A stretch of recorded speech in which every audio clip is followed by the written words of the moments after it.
How to fix iPhone stuck on notification cancelled. If your iPhone is stuck on a notification cancel message, it usually happens due to a software glitch, notification freeze, or a stuck background process.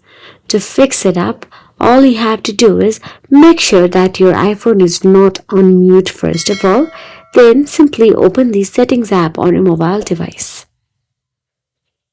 Inside Settings app, scroll down and tap on the General option available there.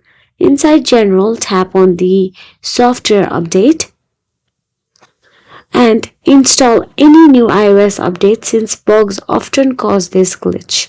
Clearing background processes can help too, but simply downloading the new iOS can fix this case most easily. Now go back to the General and scroll down till the bottom and tap on the Transfer or Reset iPhone.